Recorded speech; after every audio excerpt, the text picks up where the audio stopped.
Je suis coupable, comme plusieurs femmes, d'éviter parfois de regarder mon compte bancaire. Parfois, on se dit, si on ne regarde pas le problème, si on ne le confronte pas, il n'existe pas. Pourquoi les gens ont tant peur de faire face à leurs finances? On préfère dépenser de l'argent que regarder ce qu'on en fait avec. Et puis, c'est important à ce moment-là que ça fasse partie de notre pratique un peu de discipline personnelle parce que moi, ce que j'appelle notre réalité personnelle financière, on devrait le connaître. On devrait savoir combien on vaut, combien on dépense et on devrait avoir une idée d'objectif financier ou comme une planification financière parce que sans objectif, on va à nulle part. On est vraiment laissé au hasard. On ne peut pas nécessairement comptabiliser nos dépenses par rapport à ce qu'on gagne. Et puis, ça devient inconsciemment une source de stress et d'anxiété dans les moments où, oups, on décide qu'on voudrait faire un achat important, mais on n'a jamais constaté vraiment combien on est capable d'épargner. Alors, c'est des exercices financier, de faire un bilan, faire un budget, faire un plan financier qui va toujours être revu et travaillé, puis ça va évoluer dans le temps. Mais il faut que ça existe pour nous permettre d'avoir vraiment un bonheur financier ou le concept de wealthness que je parle dans mon livre. Puis, il ne faut surtout pas déléguer ça à un autre. Parfois, au niveau familial, on va dire, bon, bien, c'est l'homme qui est responsable de ça ou c'est la femme qui est responsable de ça. Il faut avoir des moments où on est tous assis ensemble, qu'on regarde la situation, qu'on sait ce que tout le monde dépense, qu'on sait ce qui s'accumule en famille. Et puis, je parle beaucoup aussi de l'importance d'éduquer les enfants sur des questions d'argent en famille. Puis ça, c'est avec des rencontres familiales qui peuvent être peut-être juste quelques fois par année, mais où on s'assoit pour expliquer bien, pourquoi on peut dépenser tant sur une vacance, puis pas plus.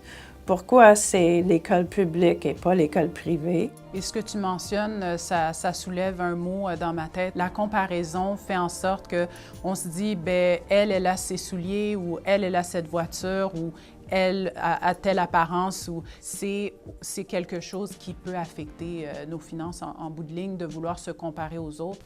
Oui, puis ça, c'est directement relié à jusqu'à quel point on a cette pratique-là de pleine connaissance qui nous permet d'être bien là où on est. C'est ça. On dit que la méditation nous permet de revenir là où on est, puis être conscient qu'on est là.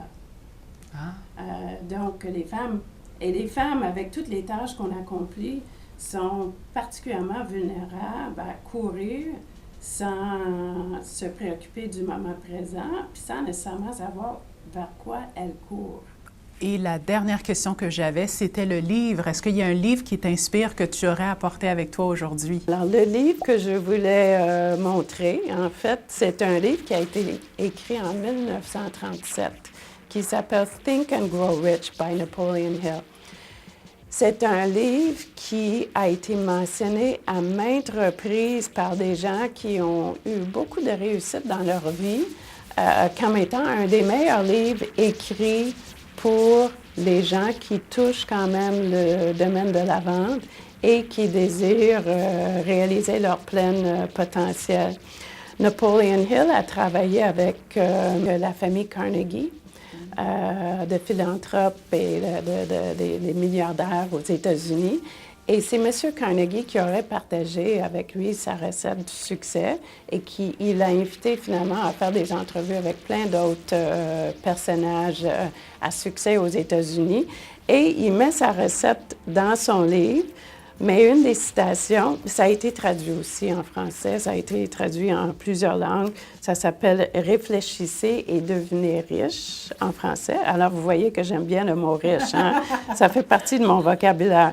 Mais dans le livre, il cite, il y a plein de citations qui sont motivantes, mais il dit entre autres « Every adversity, every failure and every heartache carries with it the seed of an equivalent or a greater benefit. » là, je vais te demander de regarder la caméra et de nous parler de la prochaine femme que tu aimerais voir interviewer dans le cadre de l'émission. Alors, la femme que j'aimerais inviter à venir parler avec toi, c'est en fait Suzy Mondésir. Alors, Suzy, je t'invite parce que ça fait des années qu'on se connaît. On a fait du karaté ensemble. Je sais que tu es ceinture noire, puis tu fais preuve de toute la discipline puis la motivation qu'on a besoin pour s'accomplir et dans le monde du travail et dans le sport. Suzy est allée accepter un défi important en Haïti, ton pays d'origine, pour aider les gens à finalement trouver des opportunités entrepreneuriales, mais aussi, je sais que tu travailles avec les femmes et tu t'impliques beaucoup au niveau sportif pour aider les gens à devenir plus en forme. Donc, Suzy, tu as ta place ici. Il faut que les gens te connaissent. Tu es une femme inspirante avec une belle énergie. Et puis, j'ai hâte de te voir. Mary, merci beaucoup d'avoir accepté notre invitation. Je suis tellement comblée, tellement contente que tu as pu faire partie de ce projet que je fais, qui est d'entraîner une chaîne d'inspiration pour que les femmes puissent être inspirées à devenir éventuellement des gestionnaires ou des leaders comme toi dans leur domaine. Alors, encore une fois, je suis tellement contente que tu aies accepté notre invitation. Écoute, une super belle initiative aussi à toi. Ça me fait plaisir de faire partie de ça et de suivre aussi toutes les femmes qui vont venir après. Exact. Alors, j'ai bien hâte.